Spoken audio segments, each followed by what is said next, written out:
All right, there I am, and a pleasant good morning to you from Tony'sPicks.com. This is Ramon Scott. Welcome to Night Moves here for Saturday, March 21st. We're down to 32 teams in the NCAA tournament. We've got a couple of days worth of action here, 8 games to go over today here on Saturday, March 21st, after we saw the results there yesterday on Friday at the NCAA tournament in Florida, getting their title defense underway with a 59-point win there. Miami of Ohio, their run ending with a blowout loss to the Vols, and we'll have a little bit of action here as well in the NBA and NHL to go over, including the games tomorrow. We've got almost every game actually has still some significance in the playoff picture. I think I've only was able to eliminate one game, so it looks like we'll have kind of a long show here if you're up for it.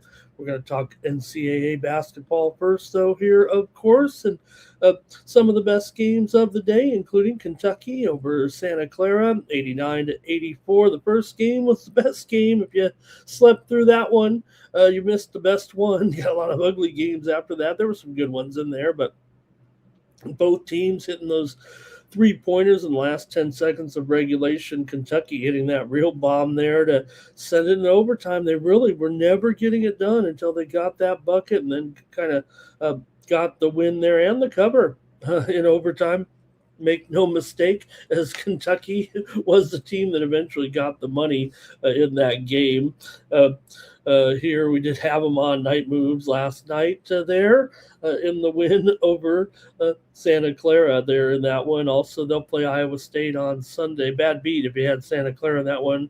Ota Owe, 35 points. I think he was the one that hit the long three-pointer there at the end of regulation. Utah State kept the flag going for the Mountain West Conference. The win over Villanova, 86-76. The Aggies lived at the line.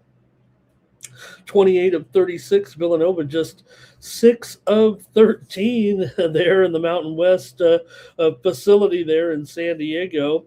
Villanova did lead by 10 points early in the second half, but the Aggies shot 74% inside the arc, and good win for the Mountain West, their only team in the tournament. Villanova finished 3-4 after a 21-5 start. UCLA held off Central Florida. Oh, by the way, I did have a premium pick winner in the Utah State Villanova game there with the total over. Okay, you got to get those in there.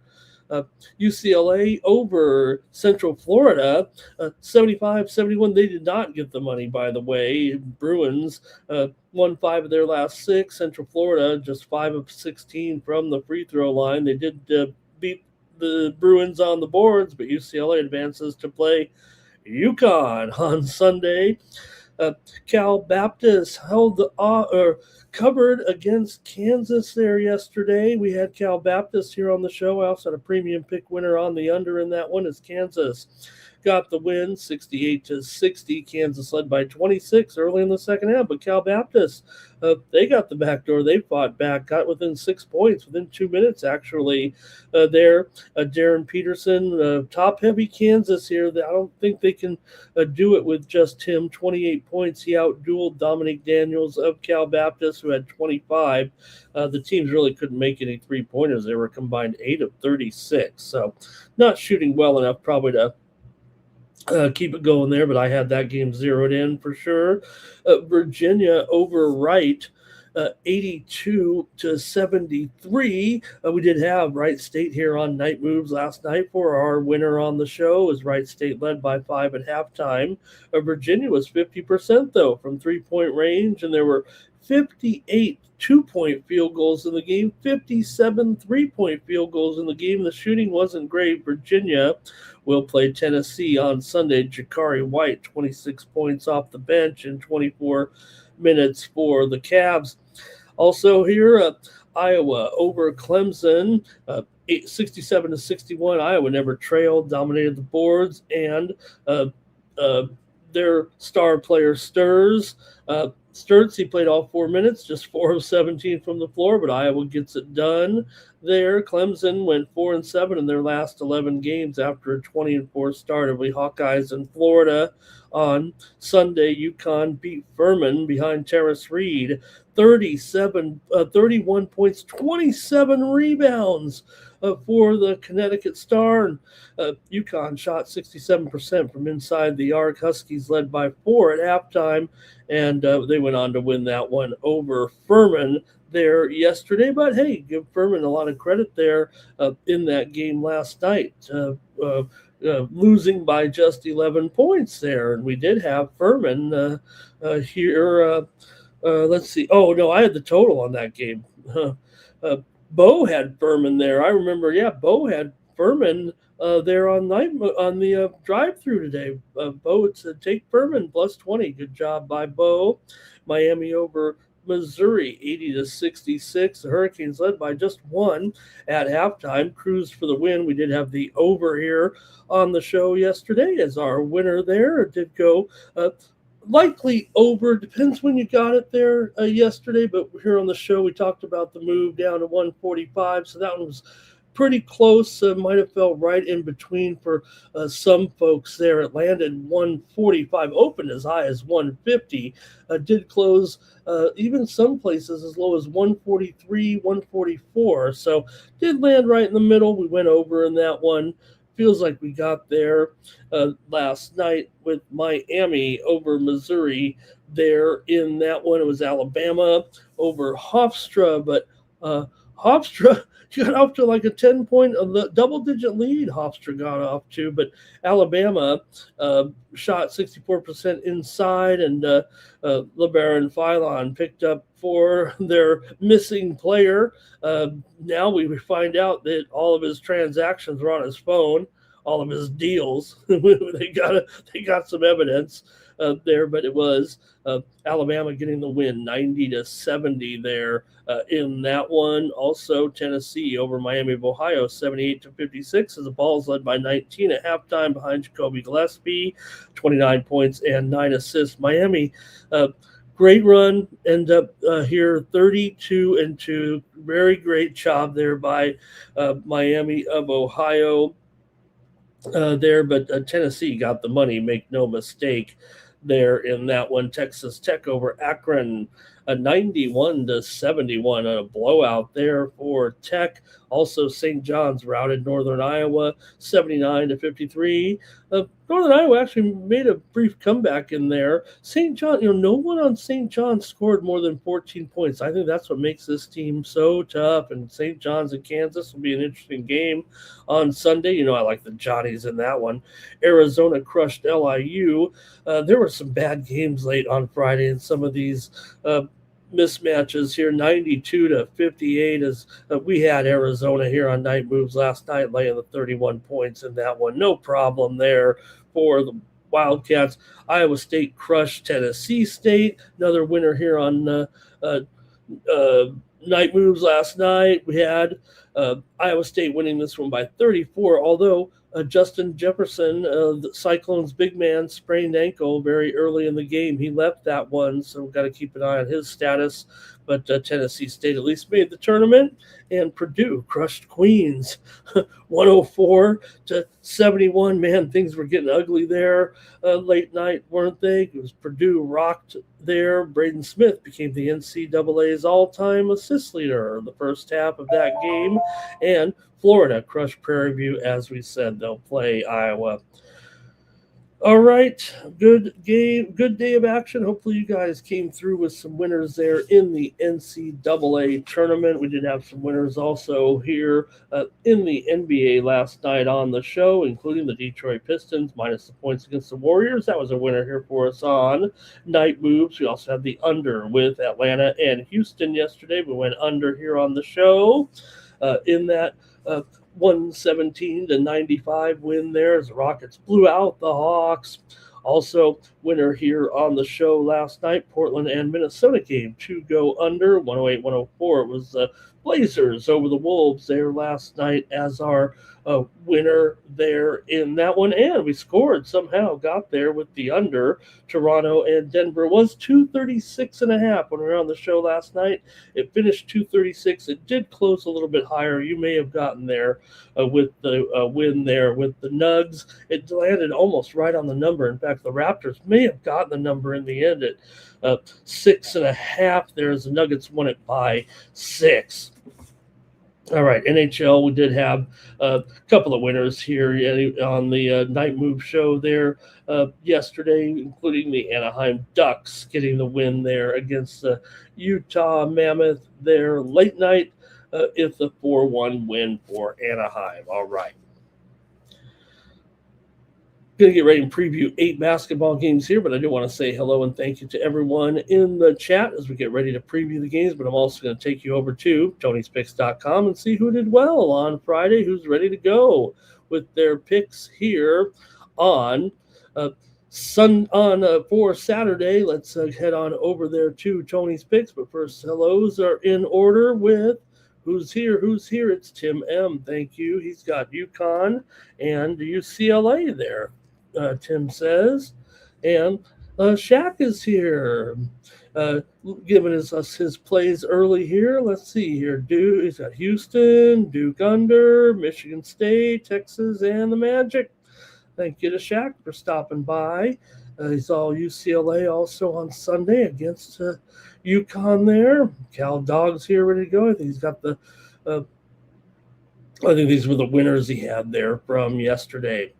All right, let's go over to Tony'sPicks.com. Take a look at the handicapper leaderboards and see who's hot here for Sunday. See who's clicking and ready to go. Rod Zawacki, he's on top of the handicapper leaderboards yesterday with a 4-1 performance. Great job by Rod there.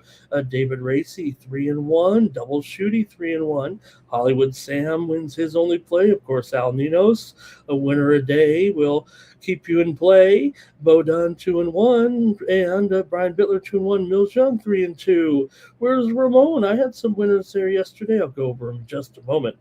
For the last 7 days, it's Shane Mickle up there at almost 7 1/3 units of profit. Tony's Picks VIP account up nearly 3 1/3 units of profit. Scott Double Shooty also 3 1/3 units of profit. Bo Dunn up over 3 units. Hey, I'm up there for the last week, up nearly 3 units of profit. Let's keep it rolling here. Joey Tron up 2 3/4 units of profit. Hollywood Sam, David Racy, and Al Ninos in the green for the last 7 days. Last 30 days, Shane Mickle up nearly 15 units of profit. Stephen Duncan up 3.5 units, and Al Ninos is up a unit here over the last 30 days, and for the year, it's still Stephen Duncan up 38.5 units. Nick Lagaretto up 15 3/4 units. Al Ninos up 12 units. Brian Bittler, Joey Tron there as well in the green for the year. Click on the Premium Picks tab. That's where you'll find the latest packages from our team of handicappers ready to go here. Shane Mickle's got a Super Saturday college basketball 3-pack ready to roll. Also, Bo Dunn's got a 3-pack there in college basketball. For Saturday, Ron Crawford has his NHL Blue Line best bet ready to go. David Racy, his Saturday evening college basketball dunk is in there. Al Ninos has his NBA Saturday alley-oop. Chris Adkins has an NBA slam dunk best bet. Rod Zawacki also a slam dunk play of the day for Saturday, and the rest of the cappers over at Tony'sPicks.com ready to go for Saturday's action here, including Damian Sosh has his 10-star March Madness opening tip.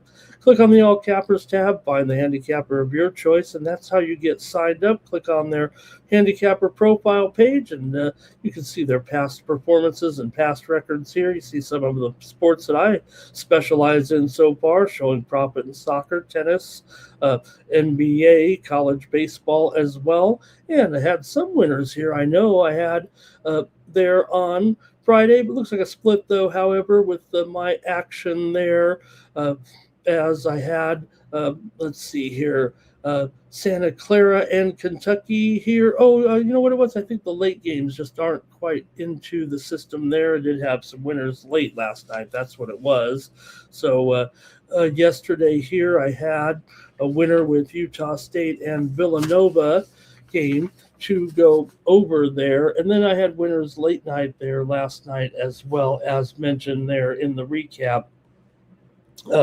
Premium pick winners over at Tony's Picks with that late action last night in college basketball. We did bring home a couple of winners with the late action there to go 2-1 on the night session. So 3-3 for me on the day in college basketball, but I'm going to get after it here with some winners. My winners last night included Northern Iowa and St. John's game to go under, in addition to that Utah State and Villanova game over there. I fell just short with the Bruins last night, laying the 6.5.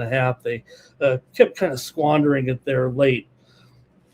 They led the game, obviously, and were fighting the foul game there, and that was where Central Florida was able to make up the gap a little bit. All right, let's get to the action here for a Saturday, if you're ready to go here, and some of our 8 games on tap. All right, you guys are rolling in here. We've got Andre in there. We've got Greg as well. Mr. Wesker's joining us. So let's get started here on the action for a Saturday.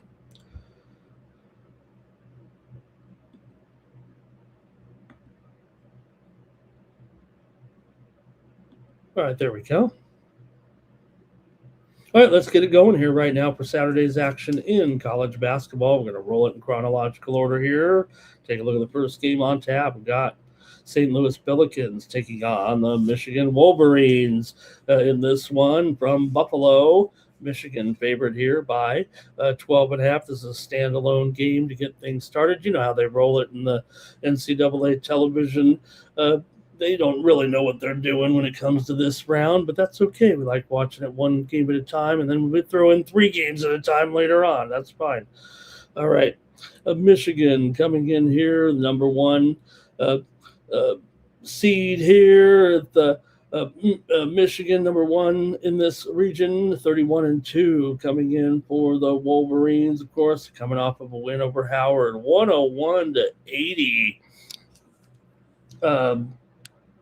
There in their first round game. They were favored by 30.5, though. They didn't get the money, and they continue not to get the money at this point. Michigan hasn't covered a game here in a little while. That's for sure. Didn't cover any of the games in their conference tournament either for St. Louis. Meanwhile, they did beat Georgia 102-77 in their first round game. I think they covered. They were a 1.5-point dog in that game as they bounced back impressively off of the loss to Dayton in the conference tournament. This is only the second time all season that St. Louis is actually an underdog here. Michigan is 13-15 against the spread as a favorite. For Georgia, For Michigan here, Morez Johnson led Michigan past Howard with 21 points and 10 rebounds. And their defense here without LJ Kason. Uh, Lindenborg will play, although he's got a low ankle sprain. So, it's funny that these two teams kind of resemble each other in the way their offensive profile is and their analytics kind of. And also these two coaches are pretty good buddies, Dusty May and Josh Schertz. So I think they have a handle a little bit here on the Michigan Wolverines, as good as they've been. I mean, St. Louis does have, I think, what it takes kind of to match up in this situation here, and I think they can stay in this game. The total does seem a little bit high for these two. I mean, St. Louis is 3-7 to the under in their last 10 games coming in. Michigan 12-21 to the under this season, 12-19 to the under as a favorite. So I think St. Louis has what it takes to match up as good as Michigan has been. And I don't know, maybe I'm a little persuaded by how well that St. Louis played in that game against Georgia. I mean, they really beat the pants off them in that game, a game where, we kind of question whether or not St. Louis's mid-major resume here would be enough for Georgia. But that thing was never a contest, as St. Louis led by 17 points at halftime. Still, St. Louis has only covered 2 of their last 5 games overall coming in. They're still 16-4 in their last 20. St. Louis has lost 6 straight games to Big Ten competition. St. Louis has also gone under in 12 of their last 18 games. Michigan has failed to cover now in 6 straight games, despite winning 18 of their last 20. Michigan here has won 5 of their last 6 against the Atlantic 10. St. Louis has lost 6 straight to the Big Ten coming into this one. We'll go to the chat and see what you guys have here with Louisville and Michigan State getting things underway in the NCAA tournament here on Saturday. What I do is I preview each game, and then we ask the chat pros to come in and make their picks. Cal Dog is on the over. Andre is on St. Louis on the money line. How about that? Andre also on the over here, and Andre also says he's got St. Louis to reach the Sweet 16. Here it is right now. You're looking to cash here today to make it to the Sweet 16 right now. Andre, ready to roll. I want to say hello and welcome to B. Barty in the chat. Good to have B. Barty here joining us in the chat pros. He's on the over in this one. Thank you, B. Barty. Really great to have you here with your pick for us there. Look, I do I'm hesitant to take the over just because these two teams are solid unders, and I think they have kind of the game plan, if you will, with these two coaches, but there's no doubt it is expected to be a high score here with these two teams. So I've got to give you that for sure there. I just wonder if it's been a little bit too high. I'm going to take the St. Louis Billikens. That's what I'm going to do here on Night Moves. I'm a big fan of Robbie Avila from years gone by here. We've talked about him on my shows here off and on over the last couple years. So I'm going to take the Billikens here in this one. B. Barty's going to do it with me. And Andre says, this is it. And they're going down here to the Billikens. Wouldn't that be something? Like I said, there is something to be said for in this matchup. As good as Michigan has been, as much as you want to put them through, and hey, if you put them in your bracket there, obviously look. Now, I think when it came to what Andre's saying, I think he had that St. Louis ticket before the start of the tournament there. So we didn't know, I think it was going to be against Michigan. That makes it look a little bit daunting, right, going up against the Wolverines. But I think it is interesting. I think it's an interesting matchup for sure. Like I said, just because of the programs, it's almost like you have Michigan and then Michigan Junior kind of. We're not comparing the teams necessarily, but the the way the profile of the program, and I think it has to do with, May and Schertz are pretty close associates there in the coaching ranks. So I'm going to take St. Louis here for sure, plus the points. No more blowouts. Okay, we're in the second round now. We're not going to see any 40-point games out here. Come on. All right.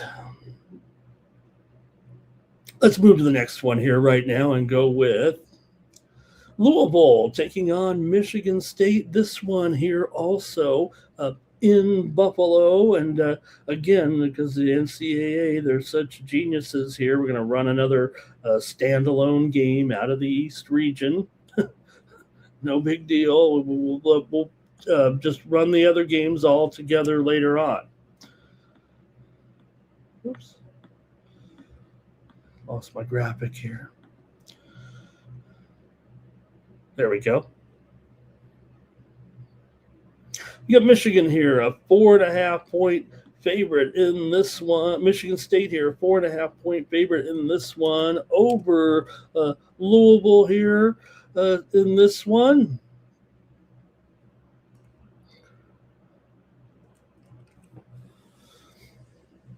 All right, and let's get the preview started here with these two. You got Louisville coming into this one at 23-10, Michigan State 25-7. Michigan State the 3 seed in the East region, and Louisville the 6 seed here is at Key Bank Center in Buffalo. Michigan State, of course, cruised to a 92-67 win over North Dakota State in the first round behind senior center Carson Cooper, scoring 20 points and 10 rebounds, leading 4 players in double figures. For the Spartans, Louisville, meanwhile, beat South Florida 83-79, basically led start to finish. Now, Mikael Brown Jr. is out of this game here for the another game he's going to miss right now. Michigan State has that size advantage with Jackson Kohler in there, averaging 9 rebounds a game. The Spartans are third in the country in rebounding margin at a plus 11 here this season. Louisville comes in having won 4 of their last 5, that they've gone just 3-6 against the spread in their last 9 games overall.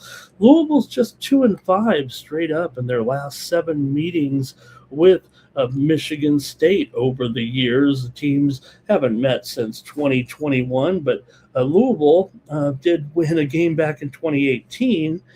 Still kind of far back there for sure. Michigan State's gone 6-2 straight up and 4-2 against the spread in their last 6 games.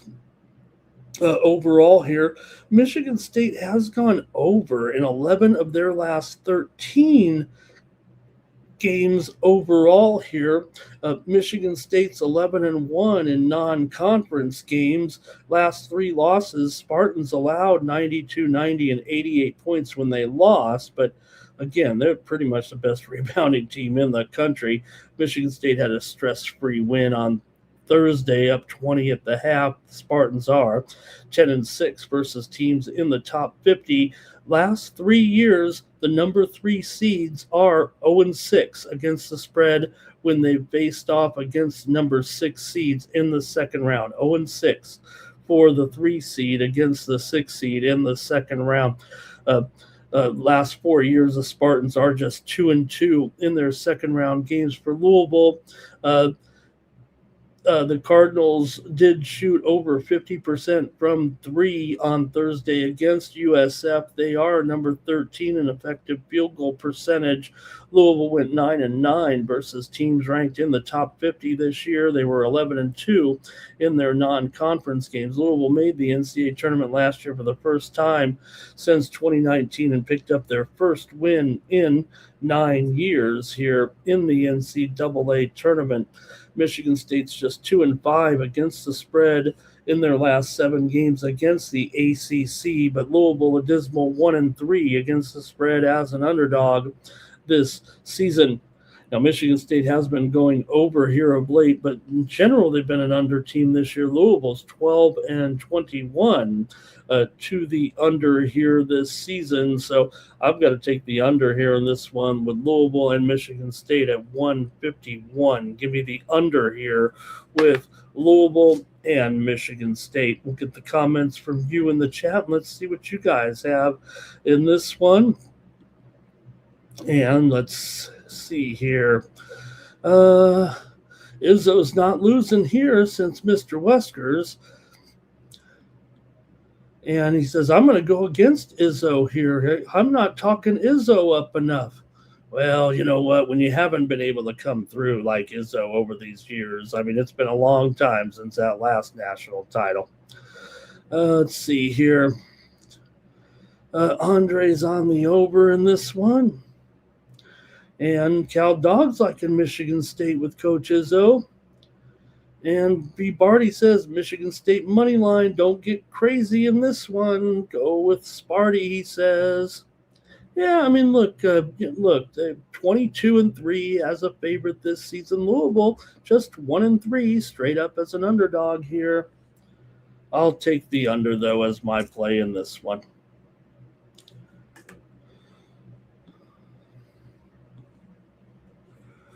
All right, now we're going to start to overlap the games here finally. This one will have about an hour of window time as well here with the TCU Horned Frogs. They look pretty good there. There in their opener, taking on the Duke Blue Devils here. Duke favored by 11.5 here in this one. Duke coming in 32-2, of course, right now, number one seed in the East. Meanwhile, for TCU here, the number 9 seed, they're 22-11 coming into this one for Duke. Here, coming off of a win, 71-68. Over 71-65, of course, over Siena. Siena gave them a great battle in that game and really earned a lot of brownie points there. But still, you do have a Duke team here. Winners of 12 straight. You know, they were down 13 points in that game against Siena. It was a lackluster effort. I don't think there's any other way to put it. Four Duke starters played over 32 minutes in the game. Now, you do have Duke, a top 20 effective field goal percentage and a top 15 effective field goal percentage defensively. Duke was 14-2 against teams ranked in the top 50 this season straight up. Blue Devils also shooting nearly 61% inside the arc this year. So far in his career, Coach Shire 2-1 straight up and against the spread in the second round. For TCU, they've won 10 of their last 12 games. They're 11-3 in their non-conference games this year. Horned Frogs pretty good at forcing turnovers, nearly 20%. That's top 35 in the country here. TCU did go 8-6 against teams in the top 50 this season. Last 3 years, number one seeds are 7-4 against the spread in second round games. We're talking about Duke here, of course, with that. And TCU has never won a second round game here, but Coach Dixon has won 3 second round games in his career in 10 trips to the second round. You guys can get ready to make your picks here in this one. TCU, of course, edged Ohio State 66-64. Held on for that one. They were kind of in charge the whole way, but did end up getting close there in the end. Of course, they lost to Kansas in the conference tournament. TCU 7-1 straight up, 6-2 against the spread in their last 8 games overall. TCU just 1-4 straight up in their last 5 against ACC competition. Duke is just 1-4 against the spread in their last 5 games overall, despite this current winning streak going on. Duke's gone under in 11 of its last 16. TCU's gone under in 6 of its last 9 games coming in. Duke is 10-18 to the under as a favorite. And Duke's won 9 of their last 13 games against the Big 12 Conference. TCU, a pretty solid cover as an underdog, 8-3 in that role this season. Duke was 19-15 against the spread overall here. Let's see what you have in the chat. with this one between Duke and TCU. We'll go to the chat pros and see what you have here in this one.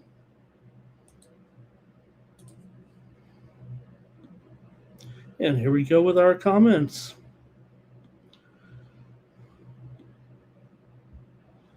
All right, it's B. Barney, TCU, and those big points here in this one.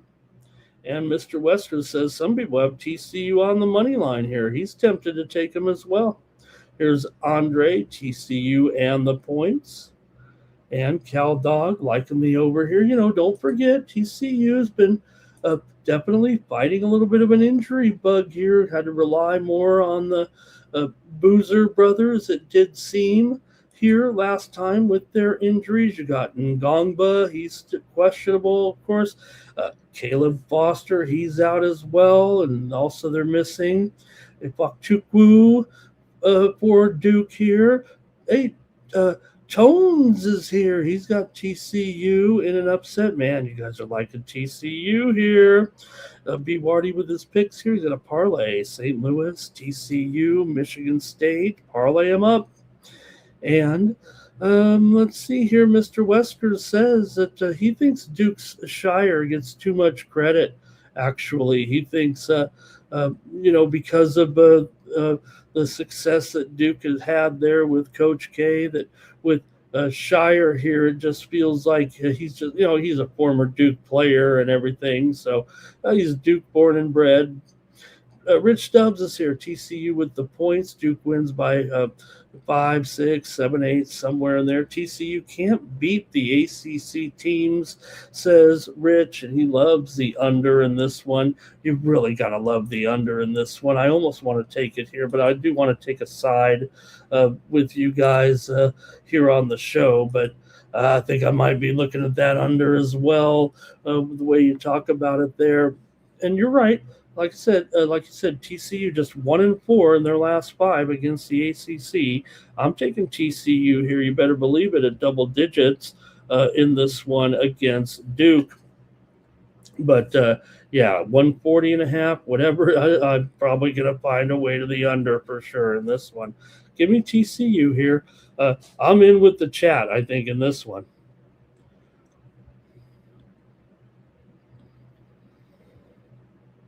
All right, let's go to the Southwest Conference here. We're going to Oklahoma City here for Texas A&M and Houston at 6:10 Eastern, 3:10 Pacific time. Dialing it back here old school with number 2 seed Houston here in the South, number 10 seed Texas A&M. Houston 28-6.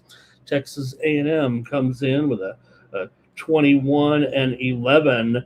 Record here in this one. So a good old-fashioned Southwest matchup here between A&M and Houston here. This one's in Oklahoma City.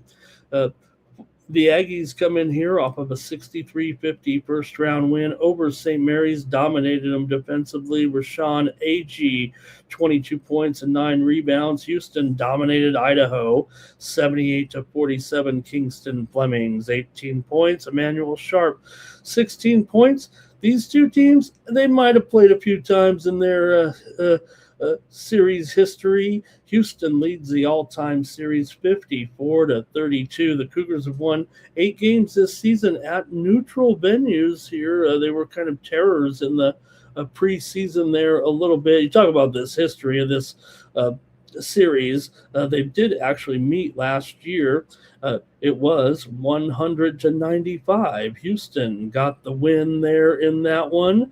They also met the year prior, and Houston won that one 70-66 at A&M. Of course, they're members of the Big 12 there, but the Cougars is here. This is another neutral site matchup, so maybe that's where the Cougars have kind of a specialty here right now. But let's see what you guys think in this one between Texas A&M and Houston. Your comments are welcome in the chat. Houston has won 6 of their last 7 games. They're 13-1 in non-conference games. Their only loss in non-conference action was to Tennessee. They lost by 3 in that one.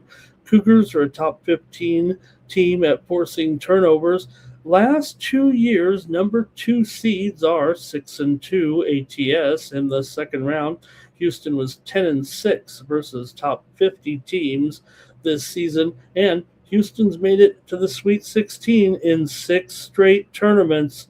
Right now, going for number 7. For Texas A&M, they're 5-3 straight up in their last 8 games overall. Coming in here right now, did of course lose to Arizona in the conference playoffs, 79-74 as a 2-point dog, but finished strong with wins over Oklahoma State, BYU, and Kansas. Aggies are just 7-8 against teams in the top 50, despite the fact they went 11-3 in their non-conference games. They're nearly a top 50 team in three-point shooting. 37% of their points come from three-pointers. That also is a top 50 category stat. A&M reached the tournament here for the 4th straight year. And like I said, a couple years ago, these two teams met in a pre-conference game neutral. I think it was actually a neutral site game. I said it was at A&M, but I think it was at a neutral site game, that 70-66 game in there. So go ahead if you want to comment in the chat in this one between Texas A&M and Houston here on Saturday. A&M's covered actually 5 straight against Houston dating back over the years. A&M's lost 5 of their last 6 games to Big 12 opponents. Houston has been a team that's gone here this season just 12-14 against the spread as a favorite, and they were 2-7-10 ATS in their last 10 overall, despite the fact that they won 6 of their last 7 games. Houston also under in 11 of its last 15 games overall, although they have gone over in 7 of their last 9 games against the Southeast Conference. Texas A&M here 6-3 ATS as an underdog this season. Houston 10-17 to the under as a favorite, despite the fact that Texas A&M was 19-13 to the over. They went 4-5 to the under as a dog. So go ahead, chat. Let's see what you think in this one between Houston taking on Texas A&M. And we'll go to the chat here in this one.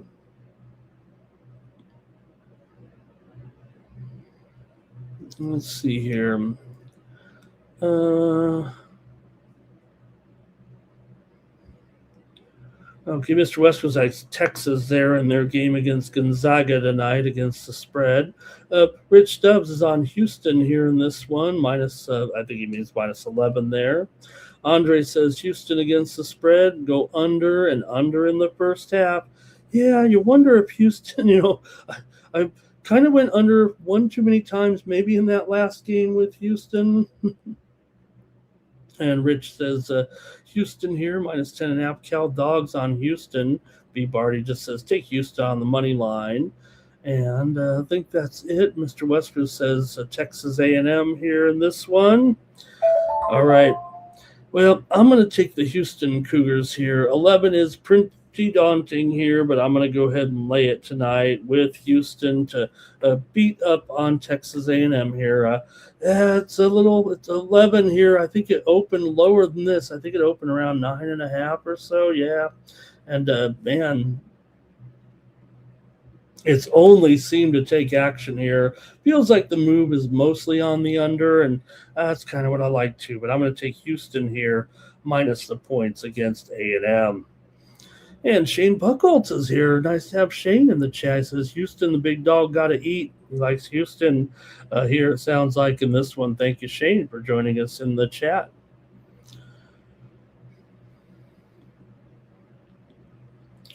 All right, now we're going to stay here get it going out west up in Portland with the Texas Longhorns going up against Gonzaga Bulldogs. Have to do the Texas thing. And you got Gonzaga here, favorite here by 6.5, total 147. here in this one with Texas coming in here 18 and 14. They were the number 11 seed on the West. Gonzaga, the number 3 seed here, 30 and 3 overall. They came in on a 3-game winning streak, including the win over Kennesaw, 73 to 64 to open the tournament. There for Gonzaga. Meanwhile, Texas beat BYU 79 to 71 as a 2.5-point dog in their tournament opener. Of course, there. And well, I say tournament opener. They did play in the play-in game, obviously. I think that's still part of the NCAA tournament. They beat NC State, remember, 68 to 66 as a 1.5-point dog in that one.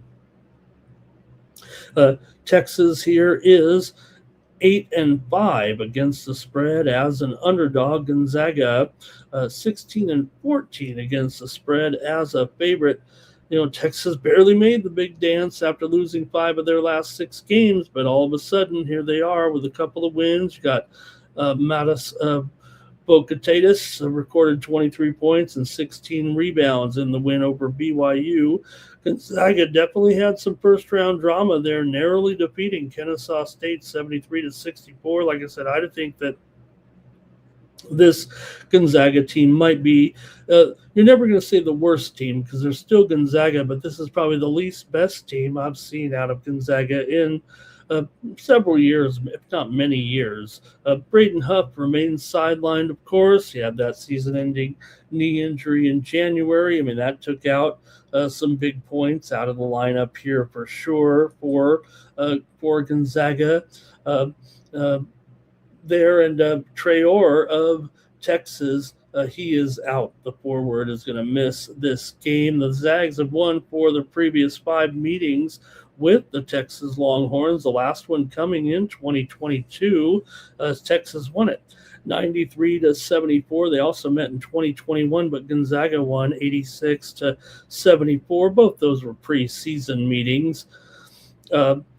The Zags have won 4 of the previous 5, as I said, with Texas, but Gonzaga comes in here leading the nation in scoring margin, beating up on that conference, 19 points average scoring margin, and they also average 44.5 points in the paint. So, look, it might create a significant advantage against Texas' defensive vulnerabilities here, but I'm just not in love with Gonzaga this year, and getting the points is probably where I want to go. I don't expect Gonzaga to get this win and cover, actually, but let's see what you guys think in the chat. Here in this one, Texas is just 3 and 6 against the spread in their last 9 games. Gonzaga, yeah, they've won 9 of 10, but they're 2 and 4 ATS. They are also, though, 7 and 1 against the spread in their last 8 against the SEC. Like I said, Texas hasn't had a good series with Gonzaga, but I'm going to take them here. I've got the Longhorns in this one over Gonzaga. Give me Texas here plus 6.5 against the Bulldogs. And we'll go to the chat here in this one. We're going to start it off with Andre. He likes Texas plus the points. Mr. Wesker says this is usually where Texas kind of chokes. Cal Dogs on the Longhorns. Andre likes Texas on the money line. Mr. Wesker says the line, though, does speak volumes here. Andre says Gonzaga's overrated, but they're the better coach team, but overrated. And he says, but the best Gonzaga teams of the best? Rough going, he says. Mr. Westwood says everyone's on Texas. Rich Stubb is on Texas. And Andre says, yeah, not the best Gonzaga team. All right, I'm taking Texas here, plus 6.5 against Gonzaga. All right, next up, the VCU Rams are going to take on the Illinois Fighting Illini here in a South Regional. Illinois, the number 3 seed, VCU, they're one of the surprises here. They're the 11 seed coming in here impressively with a win over North Carolina, 82 to 78 with that great comeback. I had them in the first round. We were sweating it out, that's for sure. But, man, Phil Martelli Jr. looks like one of the hot young coaching prospects in the nation coming into this one after that big comeback there. Of course, his dad was a legendary coach at St. Joe's, later went on to coach at Michigan and also coach with his son later on uh, for Illinois here. Uh, they dominated Penn 105-70, covering 25.5 points in their first game. Illinois is 13-10 against the spread as a favorite this year. VCU 2-3 against the spread as an underdog. VCU trailed that game by as many as 19 points in the second half before rallying in overtime for the win. Terrence Hill Jr. had the big shot. He had 34 points, including 7 of 10 from three-point range. Illinois features freshman Keaton Wagler as its top scorer, but also an international cast for the Illini.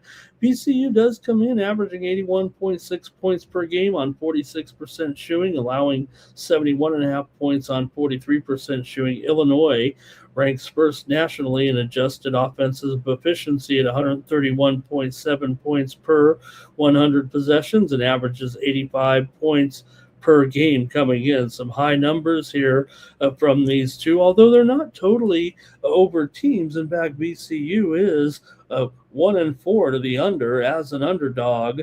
Illinois comes in here 14-18 to the under so far this season. So, man, you got to think that VCU's got a big chance here. But let me know what you think in the chat here. VCU has lost 8 of their last 9 games against the Big Ten Conference, but VCU does come in 4-1 against the spread in their last 5 games. They've won 7 straight. Illinois has failed to cover in 4 of its last 6 games, despite winning 15 of their last 20. They've won 5 straight games against Atlantic 10 competition here. Illinois has gone over in 5 of their last 7 games coming into this one. Illinois, out of their last 10 games, they went just 5-5, but 4 of those losses came in overtime. The Illini are the tallest team in the tournament here. They were the tallest team in the country, actually. Illini just 7-8 versus teams ranked in the top 50 and 1-5 in their last 6. They did go 10-2 in non-conference games. They're a top 15 team in shooting in the number of three-pointers shooting, and a top 25 team in percentage of points on threes at 39%.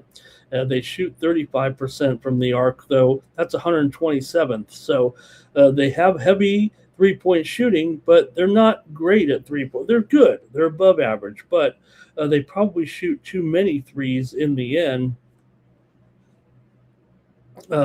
Illinois under Brad Underwood is just 1-3 in their second round games. So VCU not only with a 7-game winning streak, but have won 17 of their last 18.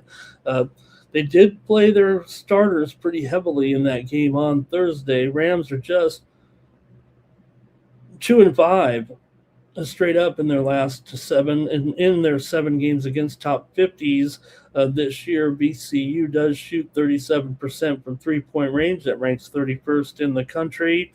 They shoot three-pointers 43% of the time, and VCU is in the second round for just the second time in the last 9 years. Let's see how you guys have this one here with VCU taking on Illinois here in Greensville. I'll go to the chat to hear from you in this second round battle. And here we go. Illinois is on for Mr. Weskers. He likes the Illini. Cal Dog does as well. And Andre likes Illinois here. B. Barty says Illinois on the money line gets this one. Mr. Wesker says, I'm not putting 100,000 down on a big money line play like this with Illinois here. Yeah, I mean, look, I saw man on social media. I'm not going to say his name, but his last name rhymes with Sezik. And he was putting down 10 dimes and 5 dimes on these big favorites. And, I guess that's what pro bettors are supposed to do, actually. I mean, Illinois is only minus 625 in this game. So what do? You put, 1,250 on them to win 200 there. Rich Stubbs is on VCU here in this one. All right. I'm going to take the under in this one with VCU and Illinois. Give me the under here in this one.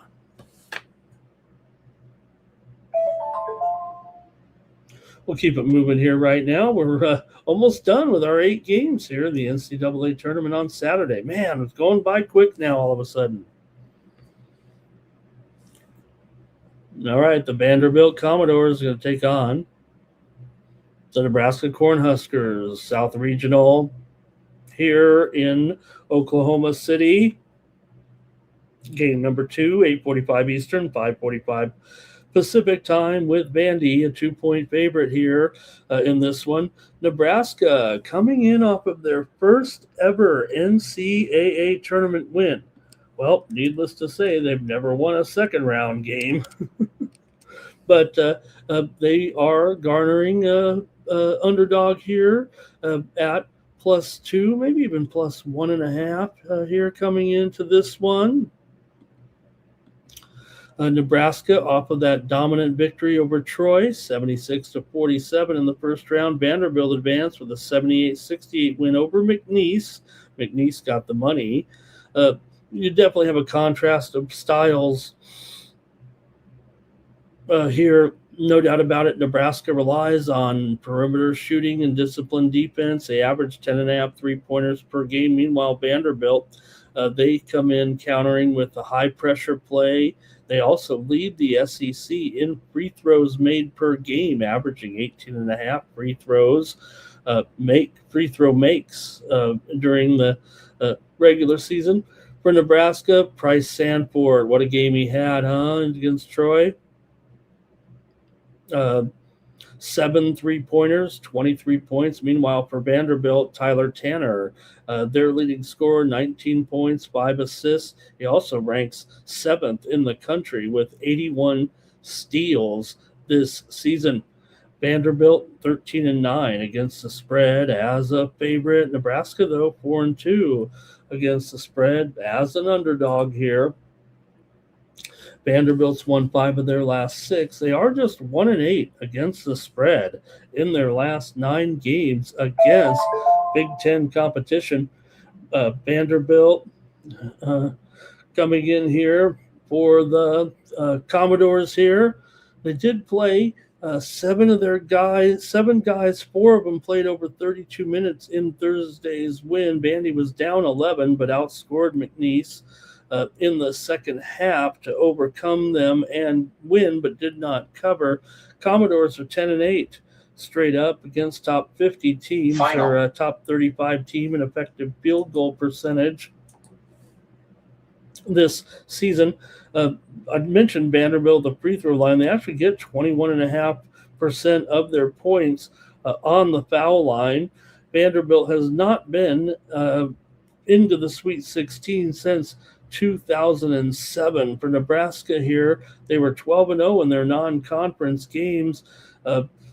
They shoot 51% three-pointers. That's number 9 in the nation in that category. Nebraska gets 41% of its points on three-pointers. That ranks 12th in the country.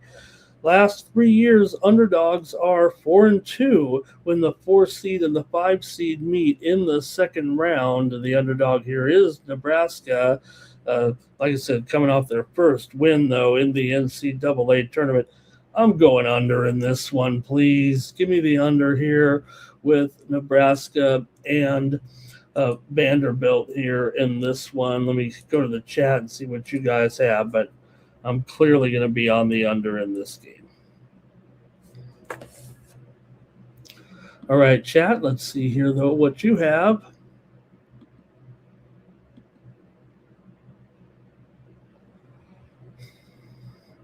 Cal Dog is on Bandy here. Mr. Weskers likes Nebraska. Stephen Downey joining us today. Nice to have you here. Mr. Weskers on Nebraska. Andre's on Nebraska in the points. And Mr. Weskers says, just money line for him here with Nebraska. All right. Well, we're down to the final game of the night here. 6 games. This one's at 9:45 Eastern, 6:45 Pacific with High Point. Man, they've reached a high point, haven't they, in their basketball program? Taking on the Arkansas Razorbacks, man. Oh, man, look at this thing, 168.5. Well, you got to figure as much here with these two, right? You have, of course, Arkansas with one of the highest scoring players in the nation for sure. Here with Darius Cup Jr., what a player he's been, man. But favored here at Arkansas by 11.5. That's a little dicey here. Arkansas has been good. And, I'm riding this team for sure to get some things done here in the tournament. But, High Point does come in with a 31-4 record. They went 18-1 in conference play. Arkansas, meanwhile, 27-8 coming in. The 12-seeded Panthers had a stunning upset there in the over the 5th seed Wisconsin. Didn't look like they were underdogs, though, with the way they performed in that game. High Point really was getting out well on transition in that game. Arkansas easily dispatched Hawaii by 19 points with Darius Cup, 22 points and 4 assists in that one. He already holds the Arkansas single season record with 223 assists, and he's just 5 points shy of the single season scoring record for Arkansas with 781. So got a superstar really on your hands. I think we've all started to see it, but man, he's really starting to come through again. Arkansas, these two did beat High Point back 13 years ago, 89-48. So you definitely have a bit of a mismatch here, but High Points look pretty good right now. They're on a winning streak. They're definitely covering a couple numbers here of late. They were not great during the regular season, but again, they were playing in conference games where they were always pretty much favored. How many times were they favored? Every time. This is the first time that High Point has been an underdog all season long. Arkansas was 13-7 against the spread as a favorite this season. Arkansas has won 9 straight games against the Big South. High Point has never beaten an SEC team, but they've won, obviously, a bunch of games in a row here. They've gone over in 12 of their last 17. Whew. Sorry, fam. Long day of basketball. And also, Arkansas has gone over in 8 of their last 10 games overall coming into this one. Arkansas was 10-3 in non-league games this season. All 3 of those losses, though, came to top 10 teams. Arkansas, number 17, effective field goal percentage in the country. They're 16-0 against teams ranked outside of the top 50. Arkansas has been to the Sweet 16 twice in the last 6 years now, I guess, and twice to the Elite 8. So been there, done that when it comes to the Arkansas Razorbacks. High Point, it's a 15-game winning streak here currently. Their losses this season were by 17, 2, 8, and 17. They do force turnovers 21% of the time. They are number 5 in the nation at forcing turnovers. Since 2017, the number 12 seeds are 0-9 straight up, 3-6 against the spread in the second round. And High Point, they are in the NIL a little bit. I think that's why they were able to get a couple of these guys some nice talent on this team. They do have an NIL payroll of $4 million. That's more than a lot of most mid-major teams actually, although reportedly it comes from one man, one man who's supporting this team. They were in the NCAA tournament last year, talking about High Point. They lost to Purdue 75-63 in the first round as a number 13 seed. So let's see what you got here in this one. I'm going to take High Point in this one to cover against Arkansas. I think Arkansas does win the game. I think it'll be pretty close to the spread, actually, but I'm going to take the points in this one. Okay, here we go. And Mr. Westfield says Arkansas is going to put this nonsense to rest. And Cal Dogs on the Razorbacks here. B. Barty likes Arkansas on the money line here just to get it done and win. And Andre is on the Razorbacks. All right, that's going to do it for college basketball. Should be a great day of college action on Saturday. We're not stopping here on Night Moves. We're going to go to the NBA tonight where we've got just 10 games for you to look at here. I don't think we'll talk about them quite as in depth as we just did on some of those college basketball games. But look, I think every game here still has some kind of playoff implications for the teams, whether or not they're going to make the playoffs or not. I couldn't really find a game with two teams that were going nowhere here. So got to talk about the whole card. That's the way we do it here on Night Moves. All right. I mean, I will say this, though. There are some of these spreads kind of look like the Friday night college games here. Let's start with this one. We got the Thunder here in the Tankathon going up against the Wizards, and they're laying 21. They're laying 21 points here. We're starting to get to that. Maybe we should have just kicked all the 20-point spread games out. But someone's going to cover the spread in this one. Let's just see how you got it here, though, with OKC taking on Washington. Washington is, still losing here. They haven't won now in a billion games. Right now, coming in, Washington, I think it's 14 in a row now? 14 straight losses for Washington coming in to this one right now. They've lost contact here. OKC, meanwhile, they're on a winning streak. Once again, they're trying to hold on to that number one spot. They've only won 10 in a row right now, so they're back to winning ways. You have one team with a 10-game winning streak, one game with a 14-game losing streak. No wonder you're laying 21 points on the road. Can you do it here? Can you stomach it? Probably just a pass for most people, but not us here on the show. Oklahoma City might have won 10 straight games, but they are 2-8 against the spread in those 10 games. So what are you going to do here? They have gone under in 8 of their last 9. Now, they've covered 8 of the last 9 meetings against Washington. Say what you will there, but they do own this team here. They met back already this season, 127-108. Oklahoma City got the win. Won here last year, 136-95 in a January meeting, laying 15.5. So they've been laying big numbers in these games. The only time they didn't cover was back in January of 24. It was 136-128. The only time they hadn't covered in the last 4.5 years between these two teams. Washington is just 3-6 against the spread in their last 9, despite that 14-game losing streak. They were able to get a couple of covers in there. 8 straight meetings between these two teams have gone over.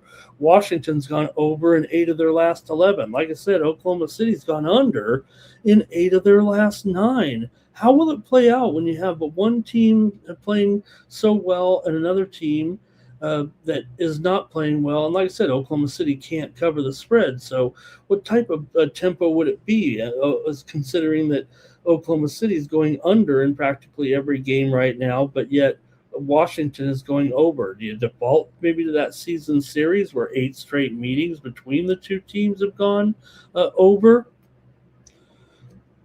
Let's go to the chat here, see if I can talk you into playing this one.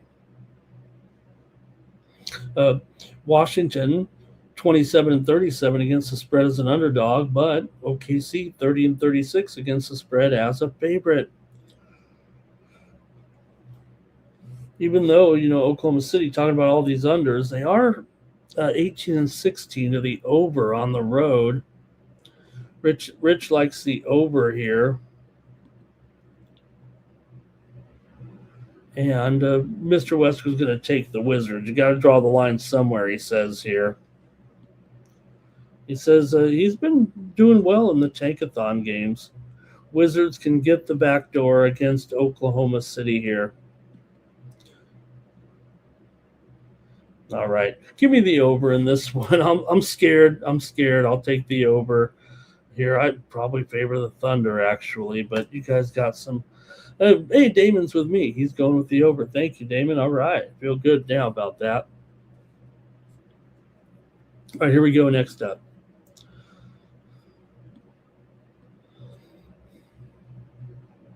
All right, got a series of games actually here at 4 p.m. Eastern, 1 Pacific, and we've got Memphis taking on Charlotte. Man, Charlotte, look at this. 16.5-point favorites in here right now for the Hornets. Covered a couple games in a row here, including over Orlando last time out, 130 to 111 as a 5.5-point favorite. Charlotte 16-10 against the spread as a favorite, 21-12 against the spread at home. Charlotte has covered 7 of their last 8 at home, but just 2-5 against the spread. Their last 7, they've won 4 of their last 5 at home. Memphis is 21-27 against the spread as an underdog. These two teams met back in January. Charlotte won at 112 to 97 on the road as just a 2.5-point favorite at that time. For Memphis here, they've covered 9 of the last 13 meetings between these two teams, but they've lost 9 of 10 coming in. Still have covered 8 of their last 12. Overall, Memphis has gone under in 4 of their last 5 games. Charlotte's been a pretty good cover right now. Charlotte, though, 12-21 to the under at home, and Memphis 15-20 to the under on the road. 6 of the last 8 meetings, however, have gone over. Let's see what you think here. This one with the Grizzlies and the Hornets here on Saturday, late Saturday afternoon here in this one.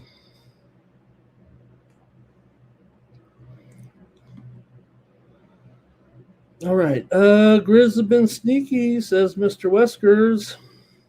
And Cal Dog says, take the Hornets in this one.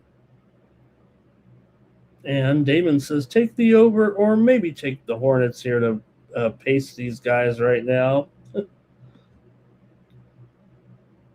And I think that's what I will do. I'm going to go ahead and lay the Tankathon here with the Hornets, lay 16.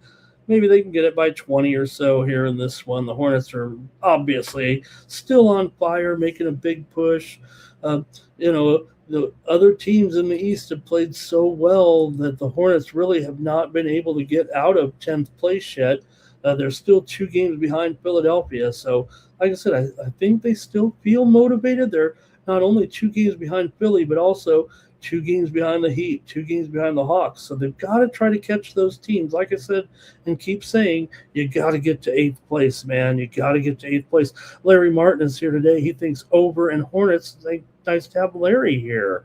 Thank you, Larry. Andre says, take the Hornets here in this one.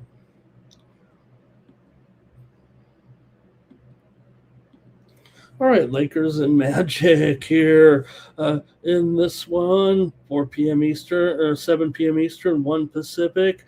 Orlando's lost 3 straight games coming into this one right now. Losses to Atlanta, OKC, and Charlotte, some pretty hot teams they were losing to there. They are just 31-38 against the spread this season. In, like I said, 7th place here, but it's dicey because they're tied with the Heat and the Sixers, and the Magic are a half a game ahead of them. The Raptors are 2 games ahead of them. So really tight quarters there when you talk about the 5 through even the 10, 5 through 10 there. And like I said, you want to get up to 8th place if you can. Try to avoid the 9 and 10 because those teams never advance into the field really since the play-in started. Lakers here are one of the hottest teams in the league. They've been on fire here, covered the spread in 9 of their last 10 games coming into this one. They've won 8 straight overall. Now they've won and covered 8 straight overall. Now they are 0-6 against the spread in their last 6 games against Orlando. Orlando's won 7 of 10 for their last 5 at home. Lakers have gone over in 4 of their last 5. They're 27-14 against the spread as a favorite this season. Orlando, not great against the spread, 31-38 ATS, but just 13-13 ATS as a dog.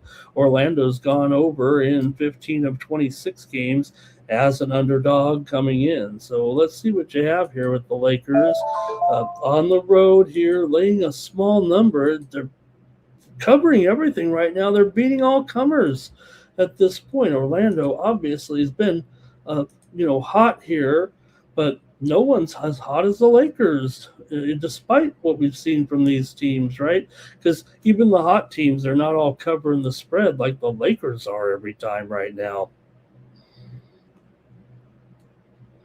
All right, let's see what you got here in this one. Lakers and Madge.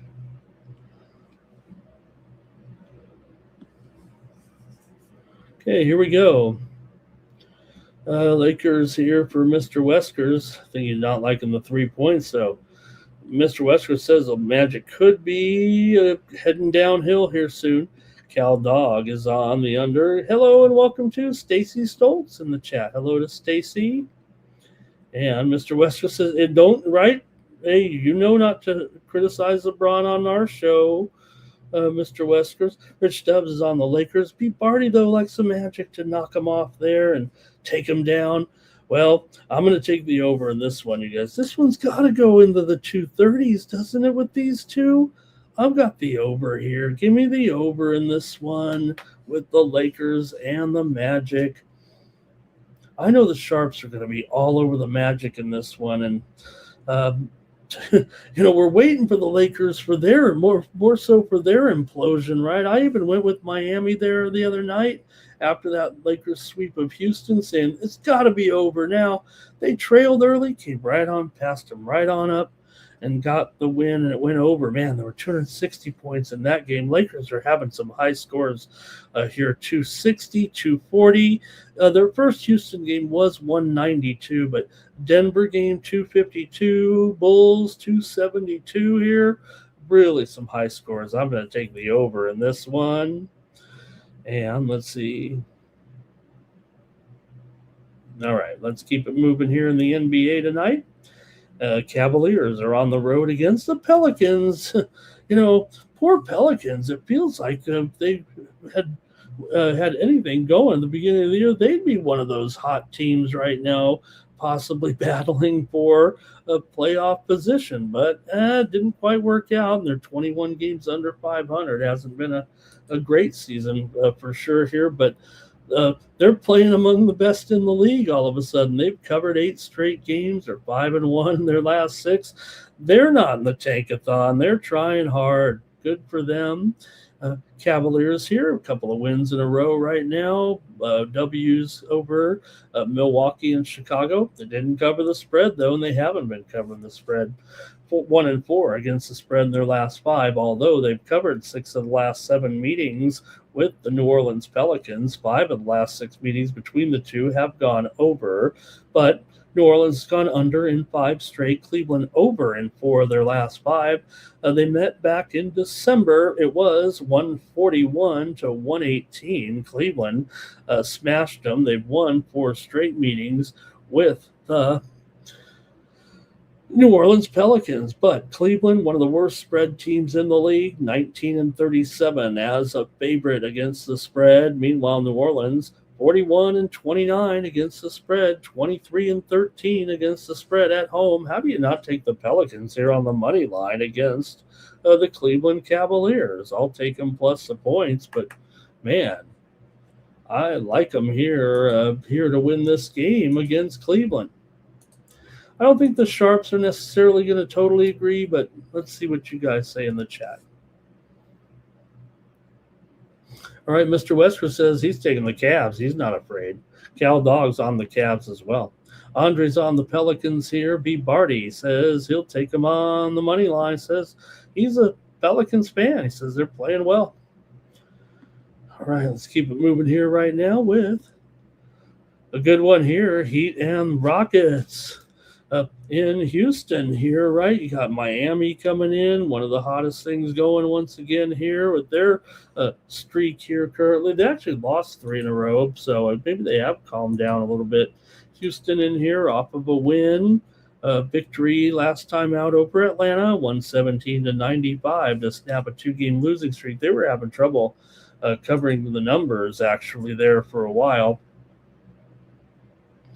Let me check the status here of Jaime Jaquez and see what's going on here in this one. Pele Larson questionable for Miami. Jaquez is out.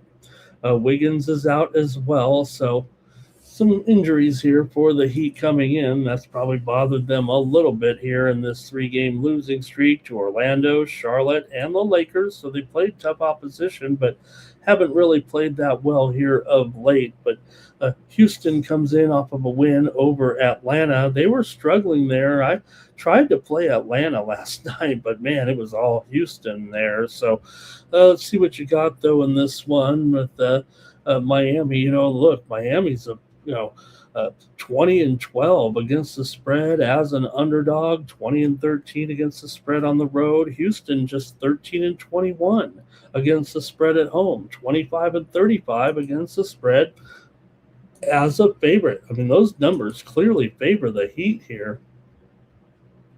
But let me know what you have in this one between the Heat and the Rockets. Houston's failed to cover 4 of their last 5. Miami's covered 5 straight against them. Miami's also covered 7 of their last 10. Houston's gone under in 16 of their last 20 games at home. They've also gone under in 5 of their last 6 overall. 4 of the last 6 meetings between the two teams have gone under. I'm going under in this one at 229.5. Give me the under here with Miami and Houston. Go to the chat pros, see what you have. And this one, it's going to be the Rockets for Andre. Mr. Westers is on the Rockets. And Rockets money line and over for Larry. Larry, thank you for being a member of the chat pros today. Appreciate it. Looking at you there in front of the blue Tahoe. I don't know what that is. A Tahoe? I don't know. Good to see you there, Larry. Rich Stubbs on the Heat here. Let's keep it rolling here right now in the NBA for Saturday night. Pacers taking on the Spurs. Like I said, every game has some ramifications, even if you got the lowly Pacers here. You got the Spurs. You got to keep an eye on them. They're in second place right now in the West. 3 games behind the Thunder right now. Spurs have won 4 in a row here again. These teams heating up. Pacers right now, they've lost, oh man, these poor Pacers, 15 straight. I like to say it every show right now until it ends. The Wizards and the Pacers have lost a combined 29 games in a row together. Here, Pacers aren't really covering either. Come in here right now, 2-13 ATS in their last 15 games overall now. And look, you're laying 18. We're in the tankathon here. I might still have to do it.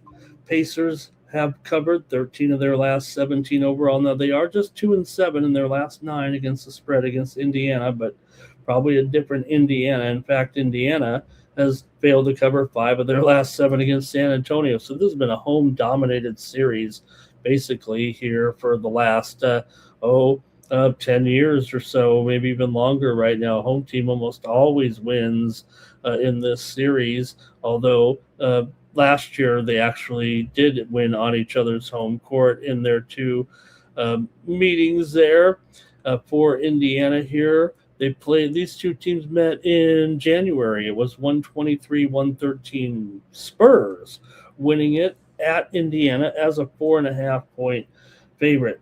Let's see how you have this one between, wow. I'm probably going to go to the Tankathon and lay the 18 here, but let's see what you have. Okay.